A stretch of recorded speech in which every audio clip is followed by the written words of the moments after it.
Good evening, good evening. Happy Tuesday.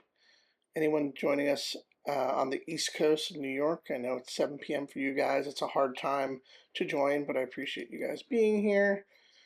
Everyone else around the world, appreciate you guys joining. So decent turnout. Probably more people will trickle in, but again, I want to get started here. So you guys are here for the Shifting Your Job Search Mindset workshop from Stuck to Standout. I do want to point out that I am recording this for marketing purposes, so I can use this for social media, put it on my website. If you guys join my community group, the Standout Squad, we have a group on Facebook. I'll use clips for that. So just want to give that heads up. Again, you guys are here for the Shifting Your Job Search Mindset from Stuck to Standout. And I first off just want to give a really big thank you, not just for you guys showing up today, but for being vulnerable. It takes a lot to ask for help, especially in this kind of this job market specifically, this post-pandemic job market. We'll talk a little bit about that, but really appreciate you guys joining me. And if you guys have questions, we'll try to answer those towards the end. But again, really appreciate you guys showing up. Just a little bit about me. My name's Adam Michael. I am a Fortune 500 creative director and career coach. Currently at Salesforce, I do creative direction for their presentations, but luckily I am on parental leave. So I have a 2-month-old, and I'll be on leave for the next 4 months actually, which is going to be nice. But yeah, I love it. Unfortunately, I missed Dreamforce. If you guys are familiar with Salesforce, that's their big conference. That's my the main show that I work on. I do presentation design for them. Thank you so much, guys. Thank you. It's amazing to have another little one in my house. But yeah, I worked for Salesforce. I've worked at Apple. I've done a lot of really cool work for Gilead, Google, Hershey, Mondelez, in the design space, in the creative space, in training space. And the reason I became a coach is actually at Salesforce. I only joined about 3 years ago, but I had to start building my team, and I started posting that I had open positions. I had art director roles, product management roles, senior visual designer roles. And anyone who reached out to me on LinkedIn, I wanted to give them the opportunity to talk to me, because usually you'll apply, it will go through ATS, you'll get auto rejected. But if anyone was really curious about the role, I wanted to actually give them a fair shake. And this is not something anyone is able to do. So we'll talk about that. But I had the time to talk to people, and I wanted to learn, well, why do you feel like you were qualified? How are you showing up in this market? Let's look at your resume. Let's look at your portfolio. I gave everyone 30 minutes, and I started to learn a lot about how people were applying to roles and showing up on their resume, and I started to see an opportunity to give feedback, because as someone who's been on the other side trying to get these jobs, and now I was on the hiring side, I have a really unique perspective, especially again post-pandemic. So I just wanted to give back. So I started my career coaching business, and now I do that on the side as well. So really excited for you guys to be here. Thank you for giving me the time to talk with you, and I really hope that we can talk a little bit about mindset and value, and switching up how you guys feel about yourselves in this market. So really quickly, Tosin was one of my recent clients. She actually just got married. She's amazing. She is an architect who has 2 master's degrees from Harvard, and the reason I really like getting to know my clients, is because it gives me the opportunity to see what value they aren't bringing forward. So she was applying for senior individual contributor roles in the architecture space.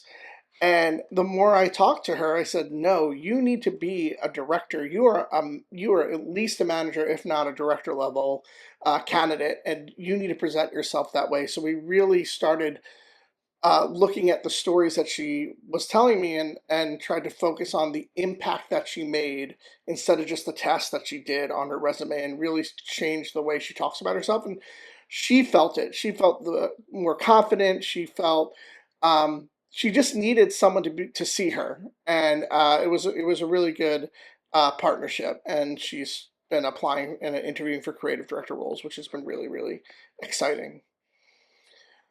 So, what is our agenda for today from a mindset perspective? Well, I want to frame the problem. I want to talk about what the issue is that we're all facing as career um, being in the job market, job seekers.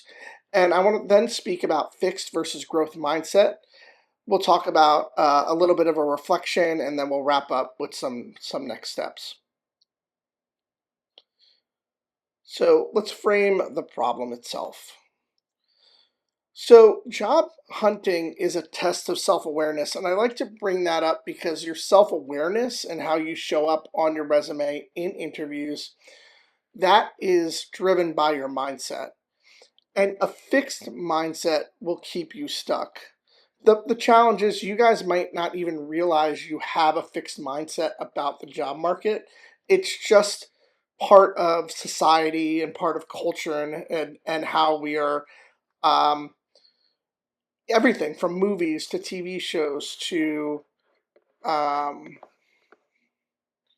sorry, one second. Something is sorry, a chat box came up.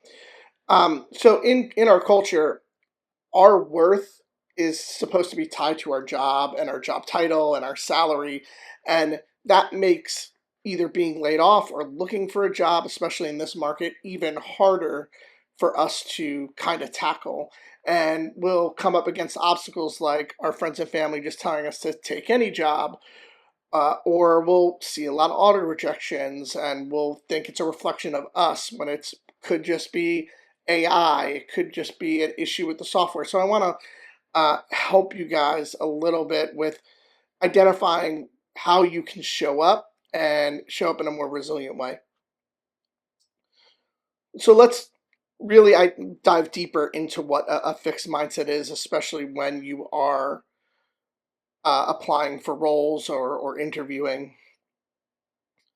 So someone with a fixed mindset is someone who shows up with traits that where there's a limitation to either your intelligence, your talents, your abilities.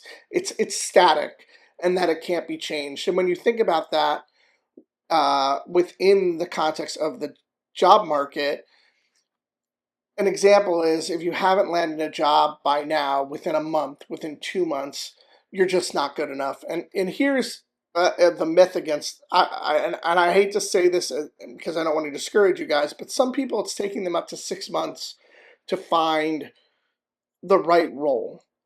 So don't as much as I don't want to diminish the fact that we need to pay bills, we need to take care of our family. I want to just try to separate that for a second. Obviously, we want to get a job, we want to get a good paying job, we want to get it quickly. That just might not be realistic in this market, but it doesn't mean that you're not good enough. You just haven't either shown up the way that you need to show up, or and again, that's a learning thing. We'll talk about that. Or it could be something completely different. I've had roles where I had to, uh, in the middle of the role change, I got something from the boss that said, no, we can't hire in that region. And I had to reject people based off of their location. So you just may not know what is keeping you from getting those roles. Sorry, let me go back. Another example is just saying you're not a good interviewer, or you're just not good about talking about yourself. And you might have had that experience where you've just not felt comfortable in interviews, or you're nervous about talking to someone, but that does not mean that you can't be a good interviewer, or you can't show up with the right coaching or practice or preparation. So I want to we'll talk about that kind of way you could change your language around how you phrase and reflect on your self worth. And here's an example for me. Like I was stuck at one of my jobs for probably 6 years longer than I should have been because I kept saying to myself, "Oh, I do amazing work. Look at everything I've done. Look at all the money I brought into the company. I'm one of the top trainers, one of the top salespeople. I work at one of the biggest locations. Someone is just going to recognize me." And that's just not how it works. Um, I was able to go out of my way and coach people to and reverse mentor them. And when I had open roles, but no hiring manager, I wouldn't expect any other hiring manager is going to do that. We're busy. We don't have the time. So it's really, really hard for us to take a chance, especially in this market, on talent. So we, so that example is, don't wait for someone to notice you. You are going to have to put in the work in this market to show up and to differentiate yourself. And we'll talk a little bit more about that. I was listening to a podcast yesterday, actually, and I changed up my script because of this podcast. It was an entrepreneurial podcast, and basically what they were talking about mindset, and they were basically saying to entrepreneurs, but it's the same for you guys as job seekers. If you have not been in this market looking for a job, let's say this is your first time trying to get an entry level job, you're right out of school, or are you first time you've been laid off ever and you've been in the job scene, or you've had a career for 5 years, 10 years. This market is different. So you've been trained your whole life to, I love this analogy, to play baseball, and now you're ready to go into the World Series, and this market is a basketball court. It's a completely different sport. So the reason I say that and the reason they use this analogy is because it is not a reflection on you if you're getting auto rejected or you're not getting the job you want. It is the market is broken and is just very different. So I don't want you to think that, oh my God, how hard could it be to get a job? Well, very, very hard if you just don't know that things have changed.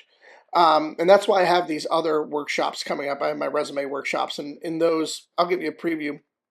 But in those, I talk about how something called growth margin, and how all these companies are focused on this number, which instead of growth, which was how many employees can I hire, that's what they were focusing on during the pandemic.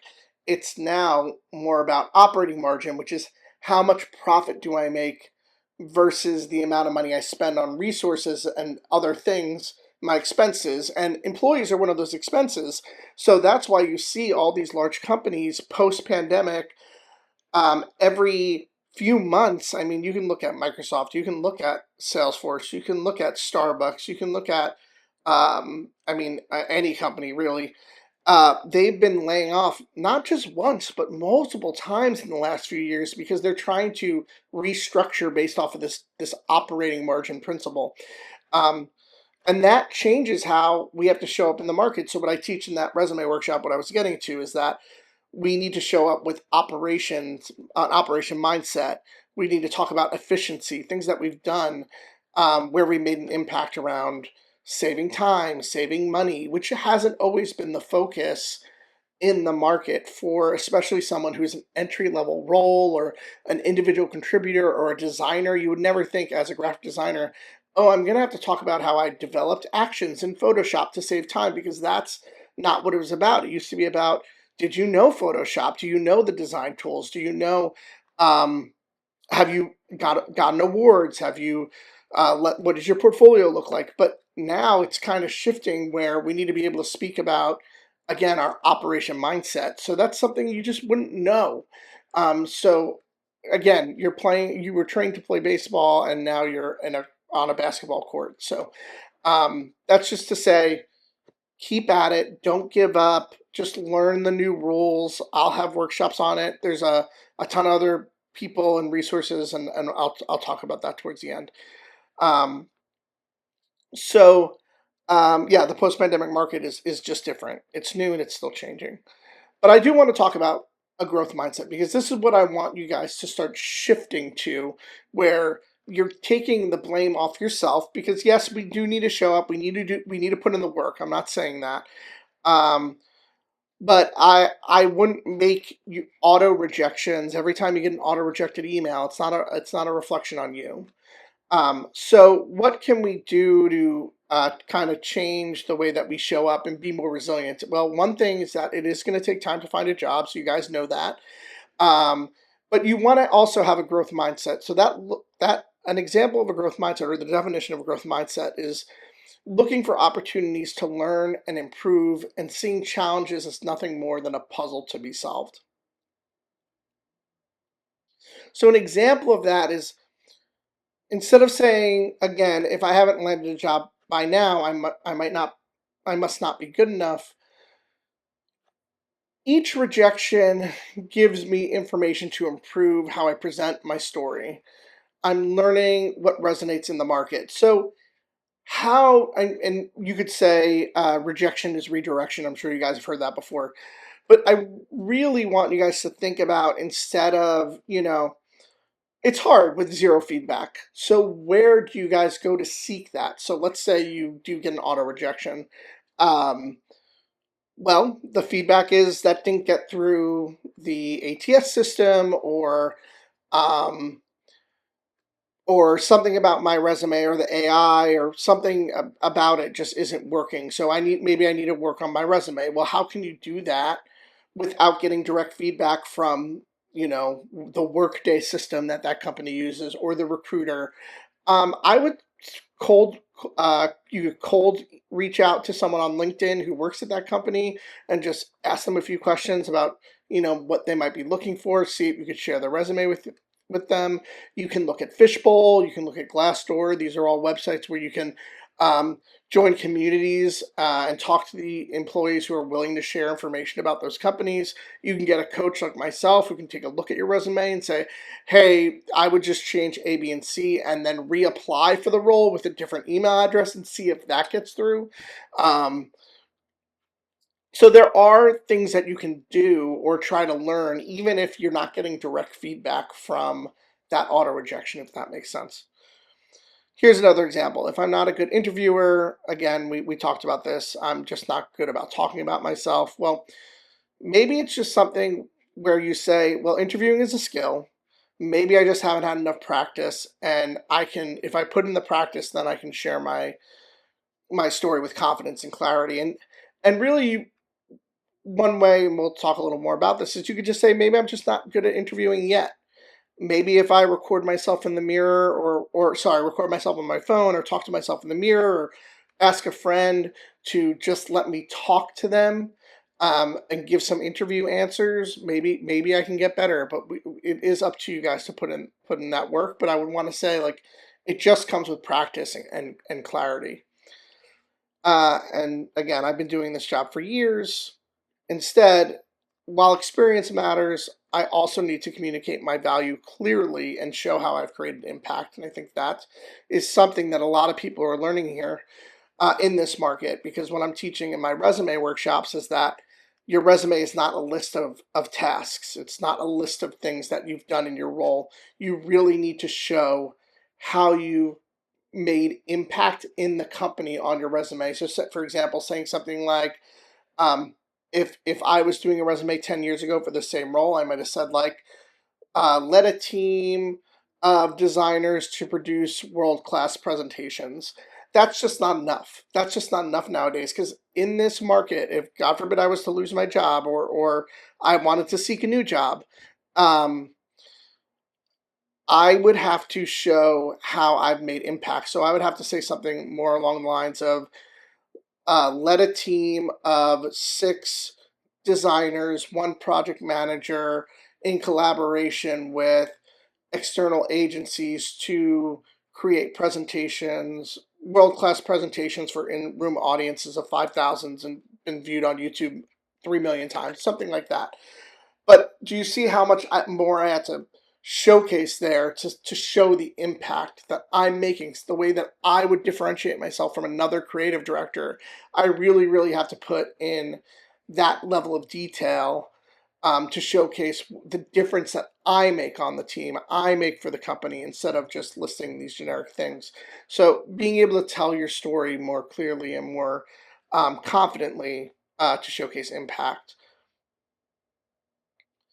Here's a really, really good example. Another client, Daniela, she came to me and she wasn't getting any interviews, actually, and she was looking for social media management and social media designer roles. So we sat down, and her resume was very much that. It was just a list of tasks. Um, posted social media content, then another bullet would be, or posted social media content daily, and then another bullet would be something like um, uh, average impressions weekly was 1,000, but a lot of that didn't give enough context to why she would be different than another social media candidate. So we worked together and I started learning about her wins and how she went about creating those wins. And then when we started to elaborate on her process and how she made those impressions, how she increased the viewership of these campaigns, and we were able to highlight those things on her resume. She got interviews within 2 weeks, and then now she works for her local police department as their social media manager. So again, it you want to first off understand that you do bring value and that you have stories to be told, whether it's, if you're just entering the market, you have stories from hopefully going to school or a previous job, maybe a summer job or a volunteer opportunity. Those stories are still valuable, and you just need to be able to tell them clearly.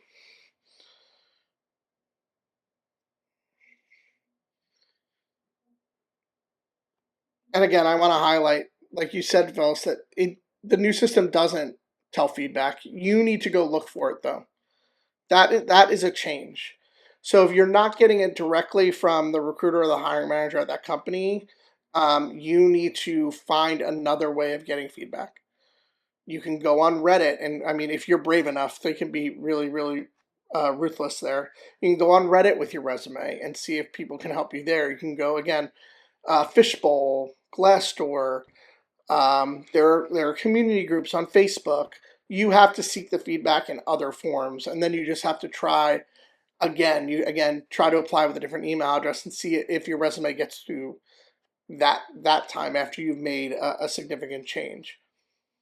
So how do you how can I want you guys to start thinking differently about the setbacks that you guys are experiencing. So write down a recent rejection or challenge, or if you guys don't have a piece of paper on, just think of a recent rejection that you had. Maybe it was an auto rejection. Maybe you just went through an interview and you thought it went great, and it unfortunately you heard they went with someone else. Try to reframe it with a growth mindset language, because even if you guys change the way that you're talking about it, that will help you build resilience around it. So example, the lack of response, like just saying, oh well, I just got auto rejected, that means nothing. You could change that to say something like, the lack of response is feedback that I can use to refine my resume and my approach, and I'm better learning to showcase my value. Or another way to reframe your language is, if you have had a recent rejection, can you just say, um, not, or can you just use the word yet at the end of it? So could you say something like, I haven't landed an interview yet, but maybe I can do A, B, and C to change my resume and get my next interview. So just adding yet to the end of a sentence can help you kind of start reframing. So does anyone have any recent rejections that, or recent setbacks they've had in their career that they want to try to reframe with just language? And again, you guys have some time. Sorry, my mouse keeps floating over the slide. Take some time. Think about it. Think about it. I'll give you guys some time. I'm going to put the music on, and I'm going to think of some examples, because even I have to reset my mindset sometimes. I love the last comment. I think that's one way you guys can really change your perspective, is showing up with curiosity. And I will pause the music in a little bit. I'll give you guys 2 more minutes just to think through it.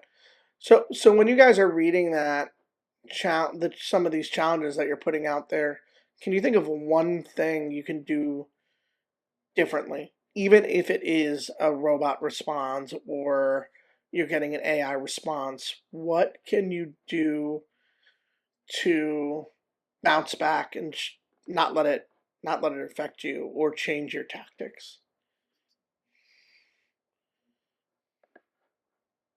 Okay, it is 7:30, so I want you guys to try to approach some of these challenges. So I'm going to go back through the chat. There are some I want to highlight and talk about. Um, so, and I'm sorry if I don't say the names correctly. I think it says Alona. My chat is super small. You said the lack of responses applying for 2 weeks pushed you to reframe your resume completely, and keep looking what you're doing differently. That might be required. So you talk about this being a puzzle and being curious. I think that is one way to look at this. Is there another way to kind of reframe what exactly we're going after here? Because again, when I started off this workshop, we were talking about, or I had mentioned, yes, I need to pay bills. Yes, I need to take care of my family. I do not want to diminish those thoughts because that is important. I mean, I have kids. If I did not have a job right now, um, it would be tough, feeding a family of four, um, five actually, because of the new one, the new little boy. Um, but can we add a different uh, goal for our job search? So, for example, can you look at this as a networking opportunity where you are adding people on LinkedIn and reaching out to people at companies that you're interested in to see if you can find a mentor or someone who knows it a little more um, intricately? uh, you know, that might be something you might be really good at, just cold emailing. Like, what's the worst that can happen? They don't have time, they don't respond, they say no. Shouldn't hurt your feelings. Like, it's just you're just sending a message and seeing if they are able to help you. And if they are, great. That's the risk that I took supporting people when they reached out when they were interested in those jobs. So yeah, definitely. There's no harm in doing that. You're not going to bother them. They'll just move on. They'll just ignore it, or maybe they won't check their LinkedIn. It's not a reflection on you. They just aren't interested in helping you. But you could try that. Again, Glassdoor. Join. There's a ton of bowls you can join. Different bowls for each role that you might have. Different bowls for each company. So even just jumping on a tool like that and, hey, can I get some resume feedback? Or hey, I applied for this job and I got auto rejected. Like, is there something specific I should be doing with my resume? Asking those questions, even to a group. And again, if only one person responds, at least you get some response, you get feedback. Because again, it, it's not going to come to you in the traditional way. Um, Yep. Yeah. Maybe like Kim said, maybe you just have to go to more websites or different websites or look at remote jobs on specific remote job websites or sign up for something like monster.com. Are there other places, Google Jobs, even doing something like Craigslist or Facebook? Again, there are Facebook communities out there where people are always looking for work or um, one thing you could also do is change the circle of people that know about your job journey. So what I mean by that is I mentioned this in every time I do this mindset workshop. If I were to lose my job, I would not tell my parents. And I would not tell them to follow me to when as I go along in this job search journey.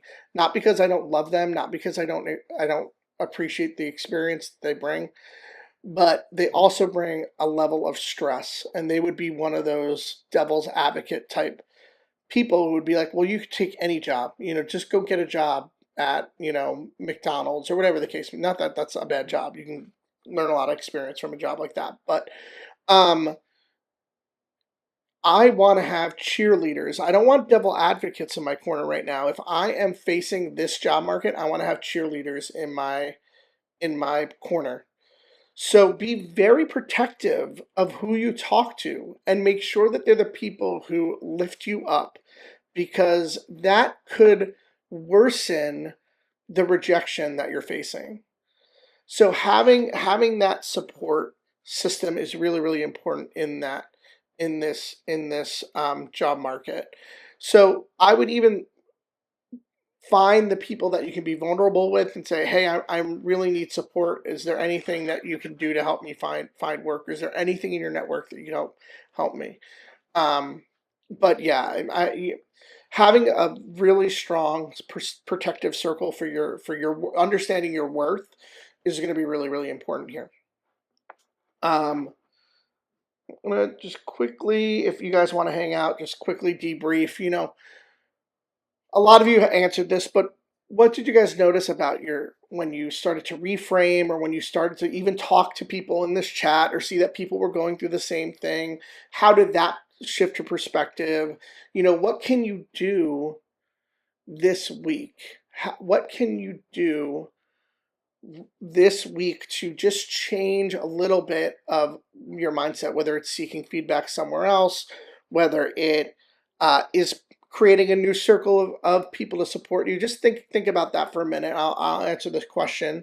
How do I see the job market outlook into 2026 and beyond? I think that the biggest challenge right now is that AI has been presented in this post-pandemic job market, where everyone is focused on, where all these companies are focused on uh, operating margin, and it's created this very, very broken understanding of like how people fit into roles right now. So it's a lot of like reducing middle management, looking for redundancies. What I would say about that is, don't underestimate the importance of knowing AI right now. That's one thing. So, do I think the job market will eventually get better? Yes, but trust. There's a trust gap in in a lot of things. There's a trust gap in our politics. There's a trust gap in, and this is the world. There's a worldly issue when it comes to trusting our leaders right now. Um, there's an issue with companies trusting the economy, so they're afraid to take the risks. There's a trust gap between recruiters, hiring managers, and candidates, because candidates are saying, "Hey, why aren't you taking the risk on me?"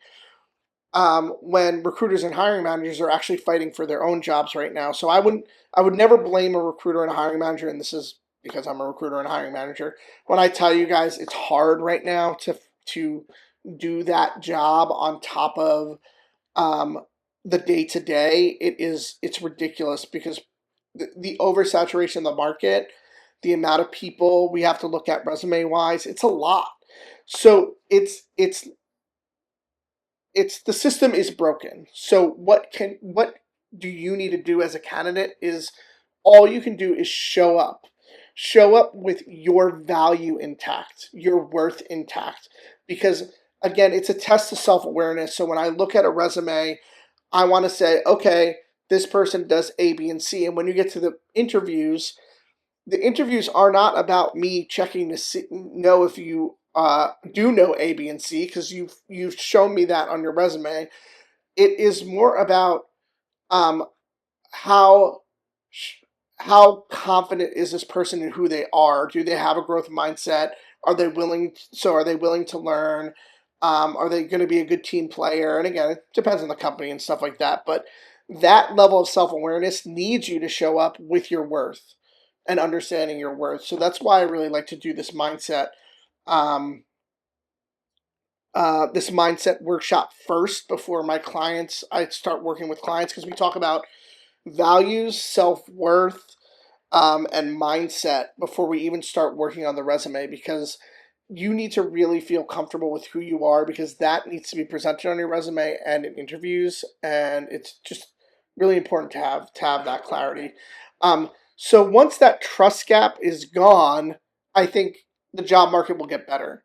But what I would say is, if you really want to, the other thing you can do during this time, during this downtime, with a growth mindset is continue learning. So you could learn an AI. I would highly recommend it if you guys have not learned to use ChatGPT or Gemini or Claude or some system like that. Get comfortable with it. I would say learn about prompts, learn about how they intake information, how they output information. Just take a YouTube tutorial. Just getting comfortable with that and being able to say, oh, I've used AI, maybe I haven't used it in a professional manner, but in an interview, even just bringing that up and saying, oh, I feel really comfortable with it, that's a differentiator from someone who is afraid of it or hasn't used it in their last role. So you can, a growth mindset aspect of looking for work is continuing to learn in other aspects. So definitely do that. And again, think about your experiences, your previous roles. Is there any way you could showcase operational thinking, efficiency, strategy, process that you just didn't think you needed to talk about? And I would definitely recommend coming to one of my resume workshops because I go into that a little deeper. Um, but hopefully this was helpful. I know we're way past the 30 minutes. Does anyone else have any quick questions they would like me to answer? Hopefully this workshop is going to help you guys. Oh, it would be helpful if you guys got the journal or the workbook. So let me give you that. That'd be helpful, right? Um, let's get you guys this workbook. That's a really good question, Phyllis. Well, I find my link to put in the chat for the workbook. Let me grab that.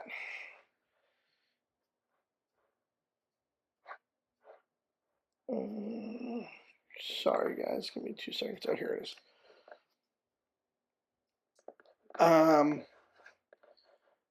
Is it worth pursuing a degree or a higher education degree? I love learning, so that's how I would decide.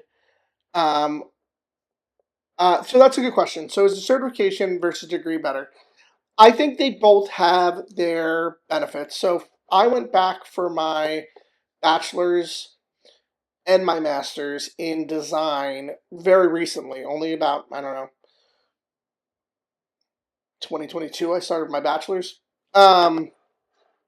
And the reason I did it is because I never had a formal education in design, but I've been a designer for my entire life. But I've worked at agencies and I learned on the job. I was at a point in my career where I didn't want to not know the latest tools and stuff that people were using, and I thought it was easier for me just to go back to school. So that's why I got my bachelor's, and then I was really enjoyed getting my bachelor's, so I went back for my master's in media design. Um, I would, when you want to make those decisions, Phyllis, what I would say is it's really good to know your core values. So your core values, if you guys have never done a value sort, it's this activity where you have a bunch of words and you can add your own, and you group the ones that resonate with you where you are in your life right now, and then you select five. You select five. Some of them do only three. I like five. You select five uh, core words that are your motivation for basically getting up in the morning in this season of your life. So your core values can change. So for me, it's leadership, compassion, diversity, family, and sorry, they just changed. I just changed them. Leadership, compassion, um, creativity, family, diversity. I need to think of the fifth one. Um, but having these values and being able to define them is another thing. You have to be able to actively define what they mean to others so they know what your values are. Gives you a filter for making those decisions. So it depends on, does getting a degree fit those values, or does a certification fit those values? So for example, if family is a super important value for you and you need work-life balance to make sure that you take care of your family, a degree may not be reasonable, but a certificate might be the right move. So if learning is something that you're passionate about, let's say that was one of your core values, you just have to also be able to filter it. Both are going to be valuable in different ways. So in the job market, I would look at them the same way. Honestly, it would just be, am I going to say someone who has three certificates is any different than someone who has a bachelor's? It would come down to how they're showing impact on their resume. Honestly, the education gets put at the bottom, certifications get put in the bottom. I think they're helpful, don't get me wrong. But I think showcasing impact and growth throughout your job history is the most important thing you can do on your resume. So hopefully that answers your question. The other thing I like about values is knowing your own values sets you up for success on your resume because you come across more authentic, but also in interviews when you need to answer a question like, why do you want to work here? So, a standard why do you want to work here answer would be something like, for example, if it's a place like Apple, oh my God, because I love my iPhone, or an iPhone changed my life, or an Apple Watch, um, I lost weight with the Apple Watch, or I just love all your products, or the software is seamless. That is not a good answer.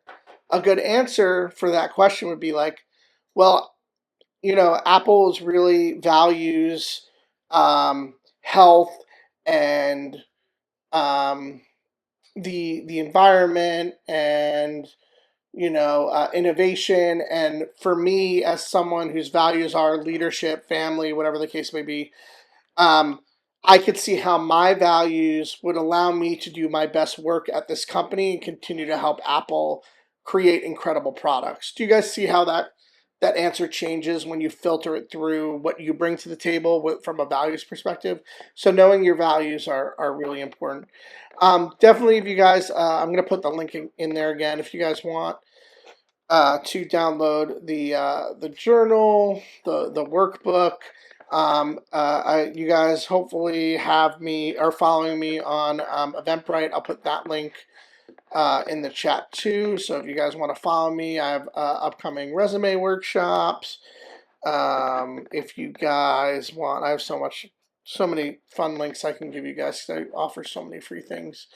If you guys want to sign up for the Standout Squad, that's where I have replays. I have video replays of workshops there as well, and a Facebook group where we can chat and you can get feedback from me if you want to join that.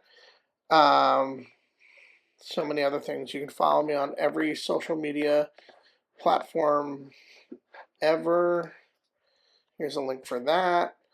If you guys want to take a quick quiz and win Starbucks, I'm giving away some Starbucks cards. So let me get you guys that link. I have that one at the top. So let me copy it from there.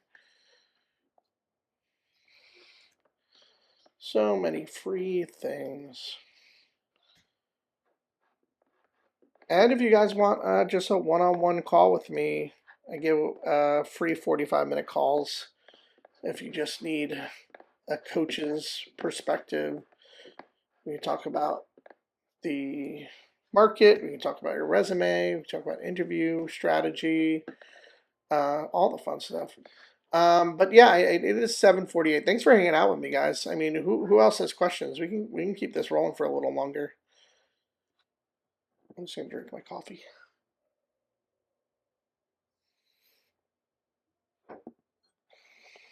I know so many fun links. Hopefully, you guys haven't gotten lost.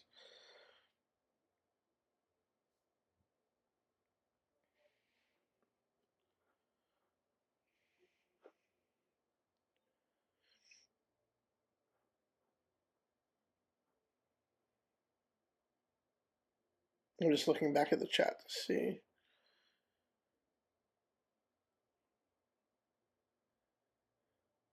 How do you go? I'm just looking at some of the other questions that I might have missed because there's a lot in here. How do you go about tooting your own horn? I think that is one of the biggest challenges for showing up. It's not about. I do say it's bragging because it is important to feel confident enough to tell your story. But what you're really doing is trying to show your impact. And bragging doesn't have to be selfish bragging, like, I did this. And I think so. For example, what I had said about my, I don't remember when I was referencing. Maybe it was a bullet. For example, I would say something like, in 48 hours, I created a 30 slide deck for 600 employees at an agency. And I didn't give this example for you guys. This comes from my resume workshop. But that would be like a job bullet, is like this win that I had in an agency where I like tout all these numbers. But what I make sure to say about that, when I make sure to highlight my impact, especially on my resume or in a interview story, is that I make sure I don't sound like I work in a vacuum. So I try to say I collaborated, I partnered with. So that story where I worked at an agency and I had 48 hours to do this 30 slide presentation for a town hall for 600 employees, I make sure I say like, working with the SVP of business, I created this deck, and then I collaborated with the project manager to gather um, all the assets, and it produced, and I was able to produce this deck in 48 hours, something like that. But I want to I want to make sure people know, like, I work with stakeholders, I know how to collaborate, I work with the team. So you don't, when you brag, you want to make sure you just don't sound like you could do it all by yourself, if that makes sense.